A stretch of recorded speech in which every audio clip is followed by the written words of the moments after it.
প্রিয় সপ্তম শ্রেণীর ছাত্রছাত্রীরা 2025 সালে ফাইনাল পরীক্ষা বা থার্ড সামেটিভ এক্সামে তোমাদের প্রত্যেকে স্বাগতম। এবছর আগস্ট মাসের অগ্রিম আমি স্বাধীনতা দিবসের প্রত্যেকের শুভেচ্ছা জানাচ্ছি।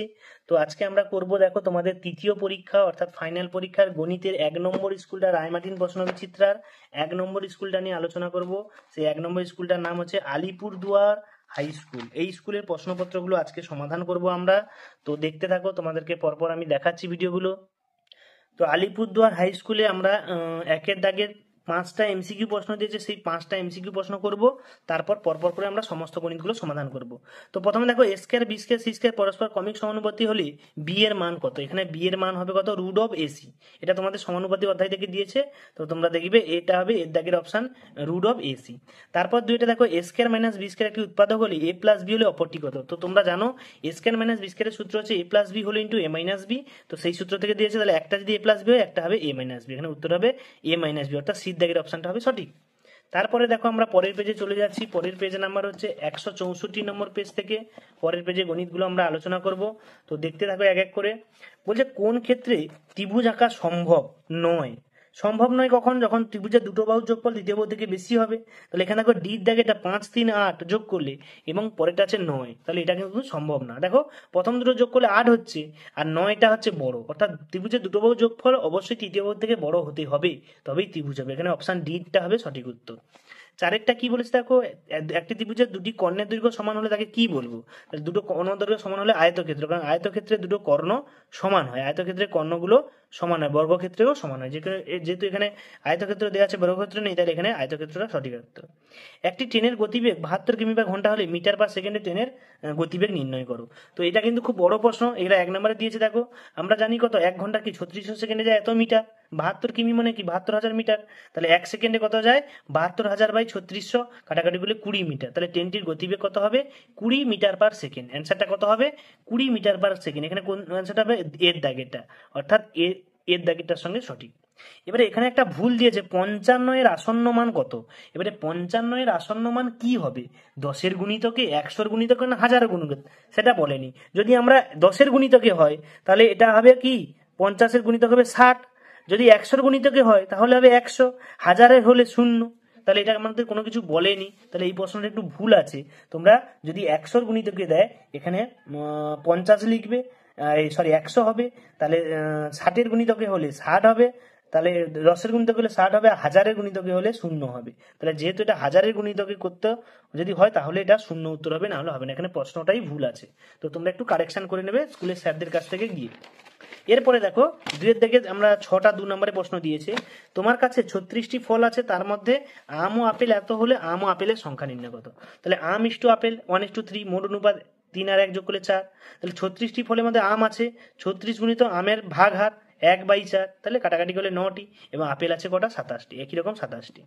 এরপরে বলেছে দেখো, 225 বর্গমিটার ক্ষেত্রফল বিশিষ্ট একটি বর্গাকার জমি চারদিকে বেড়া দিতে কত বেড়ার প্রয়োজন। তাহলে বাহুর দৈর্ঘ্য চাইছে বর্গাকার, তাহলে রুট অফ বাহু, তাহলে রুট অফ 225, 15 তাহলে 15 মিটার। আর পরিসীমা কত, বেড়া 4 ইন্টু বাহুর দৈর্ঘ্য, 4 গুণিতক 15 সমান 60 মিটার, অর্থাৎ 60 মিটার বেড়ার প্রয়োজন, 60 মিটার বেড়া দেওয়ার প্রয়োজন। তিনেরটা কি বলেছে দেখো, উৎপাদকে বিশ্লেষণ করো, এ square Y minus A Y square. তাহলে এ ওয়াই কমন নেবে, এ মাইনাস ওয়াই, এখানে এটাই হবে উত্তর, A Y into A minus Y, এটা হবে উত্তর।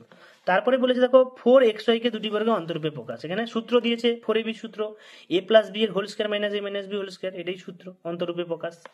5-এর দাগে এটা কি বলেছে দেখো, তুমি সাইকেলে 40 মিনিটে 12 কিমি পথ অতিক্রম করলে।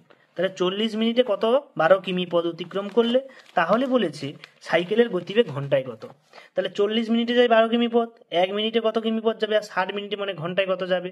এখানে কাটাকাটি করলে কত হচ্ছে, 800 কিমি পথ যাবে। তো তোমরা যেগুলো বুঝতে পারবে না অবশ্যই আমাকে কমেন্টে লিখবে, আমি অবশ্যই সেগুলোর ডিটেলস তোমাদেরকে আলোচনা করব। আর যারা যারা বুঝতে পারছো কমেন্টে লিখবে তোমরা কেমন লাগছে তোমাদের গণিত। তারপরটা দেখো, যে সুষম বহুভুজের ঘূর্ণন প্রতি সমকোণ 60 ডিগ্রি, তার বাহুর সংখ্যা কত। তো তোমরা জানো বাহুর সংখ্যা সমান 360 বাই ঘূর্ণন প্রতি সমকোণ, কাটাকাটি করলে 6টি, তাহলে বাহুর সংখ্যা কটা হবে, 6টা। পরে প্রশ্ন বলেছিল রম্বস আর বর্গক্ষেত্রের মধ্যে পার্থক্য। রম্বসের কর্ণদ্বয় অসমান, এর কর্ণদ্বয় সমান, বিপরীত কোণ সমান, এর সব কোণগুলো সমান। তাহলে রম্বস কোনটা গো, রম্বস হচ্ছে এই বরফি যে মিষ্টিগুলো খাই, এটা রম্বস। বর্গক্ষেত্র কোনটা, 4টি বাহু সমান, এটাই হচ্ছে বর্গক্ষেত্র। তারপরে আটেরটা কি বলেছে দেখো, পি কিউ আর সামান্তরিকে পি কোণ 120 হলে কিউ এবং আর কোণ কত, তাহলে এই কোণটা 120 হলে এই কোণটা 120, তাই তো, এবং 360 থেকে এই 120 বাদ দিয়ে দেবো, তাহলে তাকে 2 দিয়ে ভাগ করলে এই কোণটা পেয়ে যাব, তাহলে এই কোণটা 60 ডিগ্রি, এই কোণটা 60 ডিগ্রি, এটা 120, এটা 120, তাহলে কিউ কোণ কত ডিগ্রি হচ্ছে, কিউ কোণ হচ্ছে 60 ডিগ্রি, আর কোণ হচ্ছে 120 ডিগ্রি। বোঝা গেছে বিষয়টা? এরপরে আমরা পরের প্রশ্নটা নিয়ে আলোচনা করব। পরেরটা দেখো, 3-এর দাগের গুলো বলেছে পূর্ণবর্গ আকারে প্রকাশ করে মান লিখি। তাহলে এখানে কি বলেছে, এটা আমাদের উৎপাদক বিশ্লেষণ থেকে দিয়েছে, পূর্ণবর্গ আকারে মান নির্ণয় করতে বলেছে।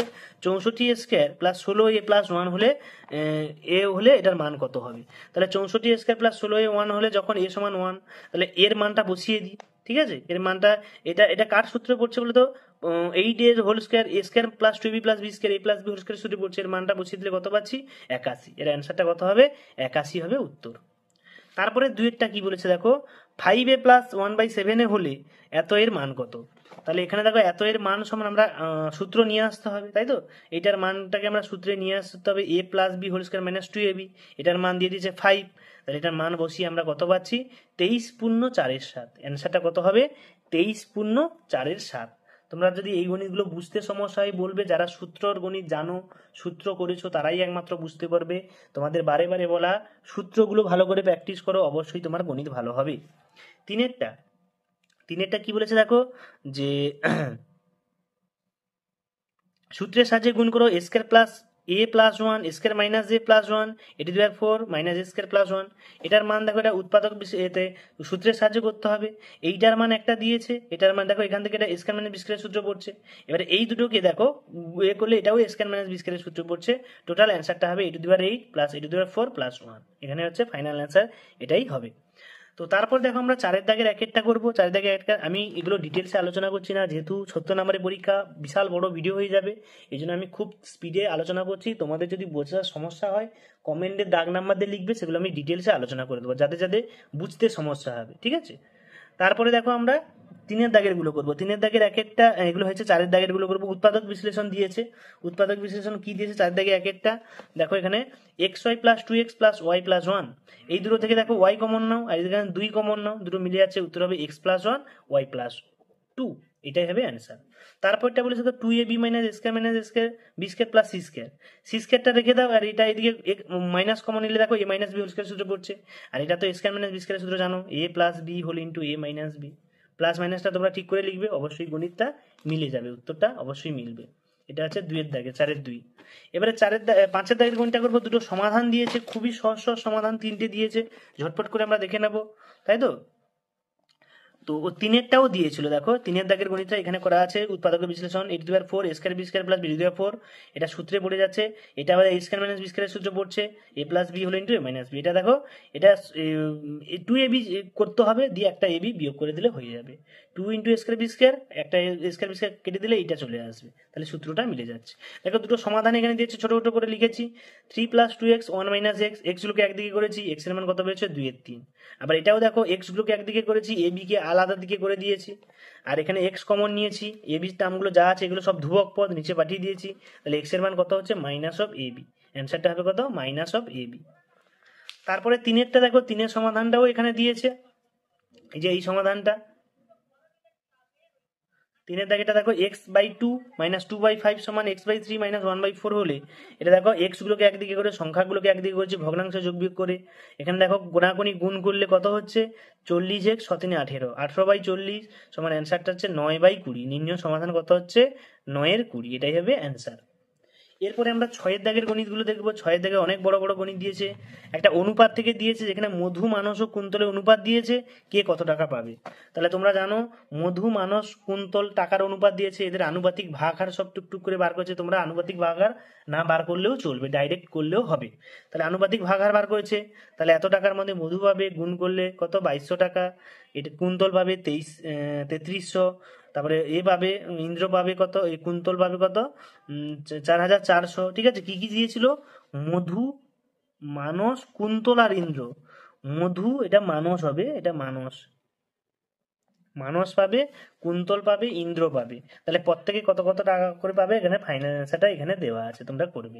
এটা খুবই সহজ গণিত, শুধু দেখতে বড় লাগছে, কিন্তু যারা করতে পারবে তারা অবশ্যই জানো কতটা সহজ। এরপরে একটা ট্রেনের গণিত দিয়েছে, যেখানে একটা ট্রেন 210 মিটার পর 122 মিটার দীর্ঘ একটি সুড়ঙ্গ সেতু অতিক্রম করে, তাহলে 25 সেকেন্ড ও 17 সেকেন্ডে অতিক্রম ট্রেনটির দৈর্ঘ্য গতিবেগ নির্ণয় করো। তাহলে এখানে দেখো 25 সেকেন্ডে যায় ট্রেনের নিজের দৈর্ঘ্য প্লাস কতটা পথ যায়, 17 সেকেন্ডে এটা।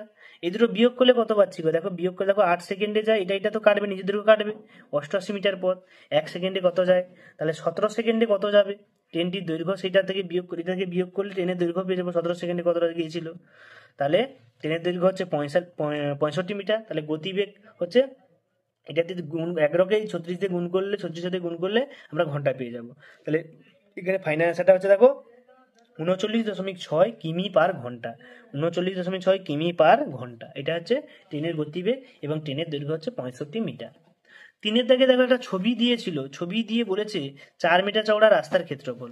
তাহলে আমরা যদি রাস্তার ক্ষেত্রফল করি, পুরো অংশটা ক্ষেত্রফল বার করেছি, তারপরে এই PQRS এর ক্ষেত্রফলটা বার করেছি, দিয়ে দুটো বিয়োগ করলে রাস্তার ক্ষেত্রফল পেয়ে যাচ্ছি, দুটো বিয়োগ করেছি, রাস্তার ক্ষেত্রফল কত পাচ্ছি, 592 অর্থাৎ 592 বর্গ মিটার, এটা হচ্ছে রাস্তার ক্ষেত্রফল। 4এরটা কি বলেছে দেখো, একটি আয়তাকার জমির দৈর্ঘ্য প্রস্থের দ্বিগুণ, ক্ষেত্রফল দিয়ে দিয়েছে, জমির দৈর্ঘ্য প্রস্থ পরিসীমা কত। তাহলে দৈর্ঘ্য ধরি, জমিটির দৈর্ঘ্য 2x, তাহলে প্রস্থ কি হবে x, তাহলে প্রস্থ এটা ধরেছি দৈর্ঘ্য, তাহলে 2x, প্রস্থের গুণ বিপরীত দ্বিগুণ হবে, তাহলে ক্ষেত্রফল কি হবে, এটা গুণফল, তাহলে শতানুসারের ক্ষেত্রফল সমান এইটা, দৈর্ঘ্য প্রস্থের মানটা বেরোবে, তাই তো, প্রস্থের মানটা বেরোবে, প্রস্থের মান কত বেরোচ্ছে এখানে 17 মিটার, ঠিক আছে, প্রস্থের কত 17 মিটার, আর দৈর্ঘ্য কত 2 গুণ 17 দুগুণে 34 মিটার, তাহলে এই দুটোকে যোগ করলে কত পরিসীমা পেয়ে যাবো 102 মিটার, এখানে অ্যান্সারটা কত হবে 102 মিটার। দেখবে আমি একটু কুচি কুচি করে লিখেছি, তোমরা একটু দেখে নেবে, বুঝে নেবে, যদি না বুঝতে পারো কমেন্টে লিখবে, আমি বলে দেবো। 5এরটা বলেছে দেখো, শিবনাথ ও সোমনাথের বয়সের অনুপাত দিয়েছে, দুজনে মোট বয়স দিয়েছে, সমীকরণ গঠন করে প্রত্যেকে বয়স নির্ণয় করো। তাহলে ধরি শিবনাথের সোমনাথের বয়স 3x 4x, তাহলে মোট অনুপাত 21, x এর মান কত 3, তাহলে শিবনাথের বয়স 3 × 3 = 9 বছর, সোমনাথের বয়স হচ্ছে 3 × 4 = 12 বছর, এই দুটো হবে সঠিক উত্তর। 6এরটা, পিতা পুত্রের বর্তমান বয়সের সমষ্টি দিয়ে দিয়েছে 50 বছর, 5 বছর পূর্বে পিতার বয়স পুত্রের বয়সে 4 গুণ ছিল, সমীকরণ গঠন করো। তাহলে পিতা পুত্রের বর্তমান বয়স এখানে দিয়েছে 3 বছর পর দুজনেই বয়স বাড়বে, সেক্ষেত্রে প্রশ্নানুসারে দেখো এইটা সমান 4 গুণ বলেছে, তাহলে এক্স এর মান কত 15, তাহলে পিতার বয়স হচ্ছে 45 বছর আর পুত্রের বয়স হচ্ছে 15 বছর, তাহলে 15 বছর পর পিতা পুত্রের বর্তমান বয়স হবে 15 বছর এবং 45 বছর, বুঝতে পেরেছো, এটাই হবে সঠিক উত্তর। এরপরে আমরা একটা দ্বিস্তম্ভ লেখ আমাকে দিয়েছে, দ্বিস্তম্ভ লেখগুলো দুটো করব। প্রথমে বলছে নাটক, গান, আবৃত্তি এবং স্বরের তাপমাত্রা। তো এখানে দেখো ষষ্ঠ শ্রেণী দিয়েছে নাটক, গান, আবৃত্তি, কুইজ, এটা আমি ছোটখাটো করে তোমরা স্কেল দিয়ে করবে, আমি একটু তাড়াহুড়ো করে ঘেঁটে চিটকে করেছি, তোমরা পরিষ্কারভাবে করবে। আর দেখো এখানে তোমাদের টেম্পারেচার দিয়েছে কলকাতা এবং পুন, ঠিক, কলকাতা এবং পুনের সর্বোচ্চ তাপমাত্রা, সর্বনিম্ন তাপমাত্রা, এটা হচ্ছে সর্বোচ্চ তাপমাত্রা আর এই সাদাটা আছে সর্বনিম্ন তাপমাত্রা। তোমরা এখানে ভালোভাবে করে নেবে, এটা লিখবে এখানে যে এই দাগ দেওয়াটা হচ্ছে হাই টেম্পারেচার, হাই, আর এটা হচ্ছে লো টেম্পারেচার, মানে সর্বনিম্ন তাপমাত্রা, ঠিক আছে, এইটা তোমরা এইভাবেই করবে। তারপর দেখো তোমাদের জ্যামিতিগুলো দিয়েছে, জ্যামিতিগুলো আমি এক্ষুনি দেখাচ্ছি তোমাদের। দেখো প্রথমে বলছে একটা রম্বস আঁকো, বাহু দৈর্ঘ্য 3 সেমি এবং কর্ণ 5 সেমি, তাহলে 5 সেমি কর্ণ টানবে আর এই চারদিকে দেখবে বাহুগুলো 3 সেমি করে কেটে দেবে, কাটলে কি হচ্ছে একটা রম্বস পাবো এবং নিচে লিখে দেবে নির্ণয় রম্বস PQRS। এইভাবে তোমাদের করতে হবে, প্রথমে কর্ণটা টানবে আর চারদিকে এখানে সমদ্বিখণ্ড এঁকে চারদিকে কেটে দিলে হয়ে যাবে। 2 বর্গক্ষেত্র আঁকতে বলেছে, একটা বাহু দেওয়া আছে, একটা বাহু, তাহলে 90 ডিগ্রি কোণ আঁকবো, চারদিকে কাটলে বর্গক্ষেত্র, এদিকে কাটবো, এদিকে কাটবো, এদিকে কাটবো, দিয়ে নিচে লিখে দেবো নির্ণয় বর্গক্ষেত্র MNOP, MNOP হচ্ছে নির্ণয় বর্গক্ষেত্র। তারপরে একটা সামান্তরিক আঁকতে বলেছে, যার AB BC এবং কোণ দেওয়া আছে 60 ডিগ্রি, তাহলে এখানে একটা কোণ আঁকবে, কোণ এঁকে এটা কাটবে প্রথমে 6.5 সেমি, এদিকে 5.5 সেমি কাটবে কোণটা এঁকে, আবার একই মাপ নিয়ে এদিকে কাটবে আর এইটার মাপ নিয়ে এখানে বসিয়ে কাটলে হয়ে যাবে রম্বস, তাহলে এটাই হচ্ছে নির্ণয় রম্বস। এই হচ্ছে তোমাদের টোটাল প্রশ্নপত্র। তো তোমাদের যদি ভিডিওগুলো ভালো লাগে অবশ্যই লাইক করবে, শেয়ার করবে বন্ধুদেরকে, কোনো সমস্যা থাকলে কমেন্টে লেখো। দেখা যাচ্ছে পরের ভিডিওতে 2 নম্বর স্কুলটা নিয়ে আলোচনা করবো, অনেক কষ্টে ভিডিও বানাতে হয়, তো তোমরা যারা দেখছো অবশ্যই লাইক করবে এবং যারা নতুন অবশ্যই সাবস্ক্রাইব করবে। দেখা যাচ্ছে পরের ভিডিওতে, পরের স্কুলটা আমরা বালুরঘাট হাই স্কুল নিয়ে আলোচনা করবো।